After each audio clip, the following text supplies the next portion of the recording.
S S Rajamouli যে কি ভাবছে, কি বলতে চাইছে, কি করতে চাইছে, কেউ কিছু বুঝতেই পারছে না।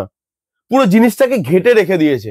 কেন বলুন তো? এক তো দেখবেন প্রথমত যে প্রত্যেকদিন কিছু না কিছু আপডেট আসছে SSME29 থেকে। এবার সেই আপডেট গুলো মনে হচ্ছে ইন্ডাস্ট্রির বাইরে কোনো সিনেমা তৈরি হচ্ছে সেখান থেকে আসছে, কেউ কিছু জানেই না, কারো কাছে কোনো ক্লুই নেই। হঠাৎ গান চলে এলো, গানের সিঙ্গারকে শ্রুতি হাসান, সবাই দেখে হা। হঠাৎ করে কিছুক্ষণ আগে দেখি Priyanka Chopra first look reveal করে দিল, ক্যারেক্টারের নাম মন্দাকিনী। মানে বোঝা যাচ্ছে না, একবার বলছে এটা অ্যাডভেঞ্চার মুভি, একবার প্রিয়াঙ্কা চোপড়ার লুক রিভিল হচ্ছে যেখানে শাড়ি পরে আছে, চটি পরে একটা মেয়ে বন্দুক নিয়ে একটা মহিলা দাঁড়িয়ে আছে। একবার পৃথ্বীরাজ সুকুমারনের লুক দেখে মনে হচ্ছে সায়েন্স ফিকশন সিনেমা।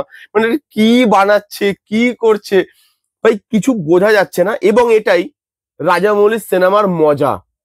যারা পৃথ্বীরাজ সুকুমারনের ফার্স্ট লুকটা দেখে এত জাজ করছিল যে ভাই ফ্লপ, এইবার এস এস রাজামৌলি শেষ, এই তো কপি করা শুরু করে দিয়েছে, এইবার এই সিনেমাটা গেল ডুবে। এস এস রাজামৌলি প্রত্যেককে বলছে যে আমি প্রত্যেকবার আগুনটা ছড়াই, এবারও আমি বম ব্লাস্টটা করবো, আগুনটা আমি ছড়াবো, ইয়ে মেরা বচন হ্যায়, মেরা বচন ইয়ে শাসন। কি করেছে লুকটা বস! প্রিয়াঙ্কা চোপড়া যে লুকটা বেরিয়েছে, ক্যারেক্টারটার নাম মন্দাকিনী। আচ্ছা, লুকটাই আমি আসছি, তার আগে এই নামটার আপনাদেরকে মানে বলে দিই। মন্দাকিনী, মন্দাকিনী মানে হচ্ছে যে একটা নদী যেটা খুব ধীর গতিতে বয়ে চলছে। তো এই নামটা শুনে মেবি ক্যারেক্টারটা এরকম হতে পারে, যেটা আমার মনে হচ্ছে, আমি জাস্ট একটা মানে ইন্টারপ্রিটেশন করছি, এটা ভুলও হতে পারে, ঠিক আছে, পুরোপুরি ভুলও হতে পারে, জাস্ট আমার মনে হলো তাই বলছি। যেটা মনে হচ্ছে যে প্রিয়াঙ্কা চোপড়ার ক্যারেক্টারটা খুব শান্ত একটা ক্যারেক্টার, কোনো ঝামেলাতে বিশেষ জড়াতে চায় না, একটু আলাদা আলাদা থাকে, কিন্তু যখন কোনো ঝামেলাতে জড়িয়ে যায় তখন তার শেষ দেখে ছাড়ে এবং রণমূর্তি ধারণ করে। তার ক্যারেক্টারটা হয়তো শান্ত, সে এমনি জেনারেলি খুব শান্ত, খুব কাম ধরনের একজন মানুষ, কিন্তু যখন কোনো ঝামেলায় পড়ে, যখন তার পেছনে কেউ লাগে, তখন সে রুদ্রমূর্তি ধারণ করে, এবং সেই রুদ্রমূর্তিটাই আমরা এখানে দেখতে পাচ্ছি। এবং লুকটা ব্যাপক করেছে, গুলি আসছে ওই দিক থেকে, এদিকে প্রিয়াঙ্কা চোপড়া হলুদ রঙের শাড়ি, পায়ে হাওয়ায় চটি, বন্দুকটা এরকম করে আছে। ভাই দেখুন, প্রিয়াঙ্কা চোপড়া এমনিতে তো এখন বলিউড সিনেমা করে না, তো এই স্ক্রিপ্টের মধ্যে এমন কিছু নিশ্চয়ই আছে যার জন্য প্রিয়াঙ্কা চোপড়া সাইন করেছে। এমনি এমনি তো সাইন করে দেবে না। আর প্রিয়াঙ্কা চোপড়া সেরকম অ্যাক্ট্রেসও নয় যে খালি রাজামৌলি সিনেমা করছে, ক্যারেক্টারটার মধ্যে কিচ্ছু নেই, যাতা ক্যারেক্টার, সেভাবে আমি সাইন করে দিলাম। প্রিয়াঙ্কা চোপড়া কিন্তু ওইভাবে সাইন করবে না বলেই আমার বিশ্বাস। এবং আপনি যদি দেখে থাকেন, এস এস রাজামৌলি তার ফিমেল ক্যারেক্টারদের খুব ভালোভাবে প্রেজেন্ট করে। বাহুবলীতে আপনি দেখে নিন, প্রত্যেক কটা ফিমেল ক্যারেক্টার তাদের কাজ ছিল, তাদের প্রপার জায়গা দেওয়া হয়েছিল, তারা ছাড়া কিন্তু বাহুবলী হতে পারতো না। অথবা আর আপনি দেখে নিন, আলিয়া ভাটের ক্যারেক্টারটা ছোট ক্যারেক্টার মানছি, কিন্তু সেই ক্যারেক্টারটা ইম্প্যাক্টফুল, সেই ক্যারেক্টারটা দরকার ছিল। এমন না যে জাস্ট ফ্যান ক্যারার করার জন্য বলিউড থেকে আলিয়া ভাটকে তুলে নিয়ে চলে এলাম, না, তার জায়গা দেওয়া হয়েছিল তাকে, এবং সে খুব সুন্দর মানে সেখানে পারফর্ম মানে করেছিল। এবং সেখানে ফিমেল ক্যারেক্টারদের এস এস রাজামৌলি সবসময় ভালোভাবে ব্যবহার করে এসছে। তো এখন তো প্রিয়াঙ্কা চোপড়াকে নিয়েছে, অবভিয়াসলি সেরকম ধরনের স্ক্রিপ্ট বা তার রোলটা সেরকম ধরনের ইম্প্যাক্টফুল, সেই জন্যই সে সাইন করেছে, এটাই আমার বিশ্বাস। আমি যদি ওভারঅল বলি পোস্টারটা কিরকম হয়েছে, তার ফার্স্ট লুকটা কিরকম হয়েছে, জাস্ট কিক অ্যাজ।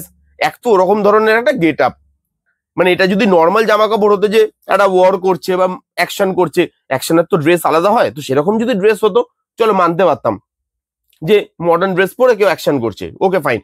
কিন্তু শাড়ি, হলুদ রঙের একটা শাড়ি পরেছে, তার সঙ্গে পায়ে হাওয়াই চটি বা ওই চপ্পলগুলো সেগুলো পরেছে, একদম নর্মাল একটা মহিলা, সে বন্দুক নিয়ে হাতে দাঁড়িয়ে আছে।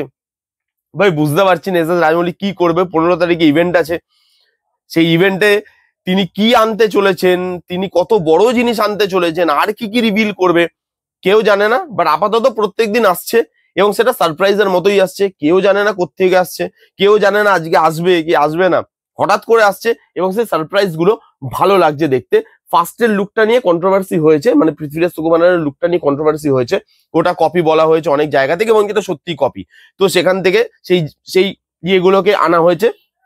এস এস রাজামৌলি সেই খবরটা রাখে, সেই জন্যই দেখাচ্ছে যে ভাই এবার না অডিয়েন্সের মাথাটা ঘেটে দাও, অডিয়েন্সকেই মানে ইয়েতে রাখো যে কি হচ্ছে বা কি হতে চলেছে সিনেমাটা, সেটা যেন কেউ আন্দাজই না করতে পারে, যেটা কি জনরার সিনেমা হবে, কি ধরনের সিনেমা, সেটা আন্দাজই না করতে পারে। পুরো ঘেটে দাও, হঠাৎ করে গান আনো, হঠাৎ করে এরকম লুক আনো, বলো অ্যাডভেঞ্চার মুভি, দেখাও সায়েন্স ফিকশন পোস্টার, দেখাও সব জিনিস, দেখিয়ে সব জিনিস অডিয়েন্সের মাথায় দিয়ে দাও। তারপরে আমি সিনেমার মধ্যে আস্তে আস্তে জুড়বো যে এই জিনিসগুলো আমি কেন দেখিয়েছিলাম। আউটস্ট্যান্ডিং ভাবনা, এস এস রাজামৌলির পক্ষে সম্ভব, দেখা যাক কেমন হয়। আপাতত ভালো, পোস্টারটা যথেষ্ট ভালো। প্রিয়াঙ্কা চোপড়াকে দেখার জন্য মুখিয়ে বসে বসে রইলাম। এই ছিল রিভিউ। কারা কারা দেখেছেন, আপনাদের কিরকম লেগেছে কমেন্ট করে জানান। যারা যারা দেখেননি জান গিয়ে দেখুন। কেমন লাগলো রিভিউটা জানাতে ভুলবেন না। ভালো লাগলে please give Thums up, like করবেন, কমেন্ট করবেন, শেয়ার করবেন, চ্যানেলটাকে মাস্ট সাবস্ক্রাইব করবেন। দেখা হচ্ছে নেক্সট কোনো ভিডিওতে। ততক্ষণ bye bye, take care and be safe.